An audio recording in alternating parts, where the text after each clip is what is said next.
Ya, Assalamualaikum warahmatullahi wabarakatuh. Saya akan presentasikan tugas ke-5, yaitu resume sistem kontrol digital dan optimal. Mohon maaf, Bapak, untuk kamera saya tidak bisa dinyalain karena kamera saya lagi error.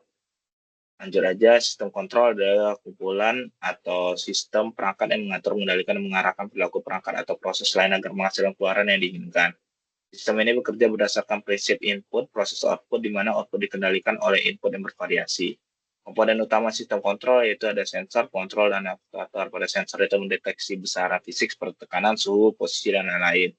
Lalu pada pengontrol memproses sinyal dari sensor dan menentukan aksi yang harus dilakukan. Sedangkan aktuator itu dia melaksanakan perintah dari pengontrol untuk mengubah kondisi sistem.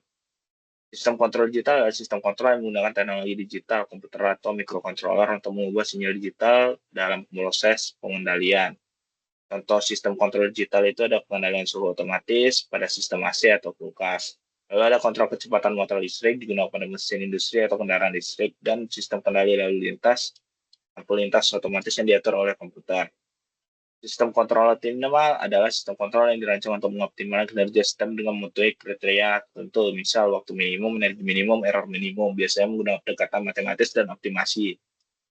Contoh sistem kontrol optimal itu pada waktu minimum yaitu sistem roket yang harus mencapai orbit dalam waktu tercepat, energi minimum kendali robot yang bergerak dari titik A ke B dengan konsumsi energi minimum, error minimum itu pengendalian posisi lengan robot agar error posisi akhir sekecil mungkin, cost function gabungan optimasi penggunaan bahan bakar dan waktu pada reaktor nuklir.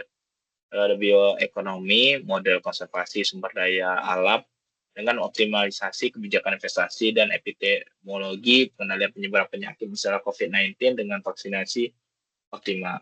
Perbandingan sistem kontrol digital dan optimal pada aspek media kontrol.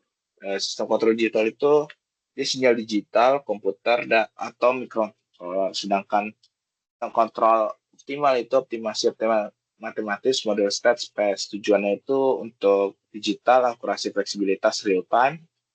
Optimal itu pada waktu, energi, error, biaya, dan lain-lain. Contoh dari digital yaitu AC, otomatis, membuat industri lampu lalu lintas. Sedangkan optimal itu kendali roket, reaktor nuklir, optimalisasi bioekonomi. Kompleksitas pada digital itu sedang, sedangkan untuk optimal itu tinggi. Dari implementasi digital itu lebih ke software, hardware digital, sedangkan di optimal itu algoritma optimasi, software, simulasi. Kelebihan dan kurangan sistem kontrol. Kelebihan itu meningkatkan efisiensi dan akurasi proses, mengurangi kebutuhan intervensi manusia, dapat diintegrasikan dengan teknologi informasi dan komunikasi. Kekurangannya itu dari biaya pengembangan dan implementasi bisa tinggi, membutuhkan keahlian khusus dalam pemrograman dan pemodelan.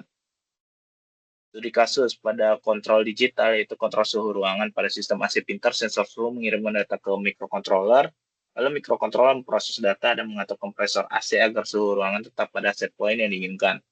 Sistem ini dapat diprogram untuk mengatur suhu berbeda di waktu tertentu dan dapat diintegrasikan dengan smartphone. Sedangkan pada sistem kontrol optimal, yaitu pengendalian reaktor nuklir. Pada reaktor nuklir, sistem kontrol optimal digunakan untuk minimalkan konsumsi bahan bakar dan error suhu reaktor. Model matematis persamaan keadaan digunakan untuk menentukan aksi kontrol yang optimal sehingga operasi reaktor efisien dan aman. Kesimpulannya dapat, sistem kontrol merupakan fondasi penting dalam otomasi modern. Sistem kontrol digital menawarkan fleksibilitas, akurasi, dan kemudahan integrasi dengan teknologi digital, sementara sistem kontrol optimal memberikan solusi untuk mencapai kinerja terbaik berdasarkan kriteria tertentu. Keduanya sangat penting dalam berbagai aplikasi industri, transportasi, energi, dan kehidupan sehari-hari, serta terus berkembang seiring kemajuan teknologi dan kebutuhan manusia. Sekian, terima kasih. Assalamualaikum warahmatullahi wabarakatuh.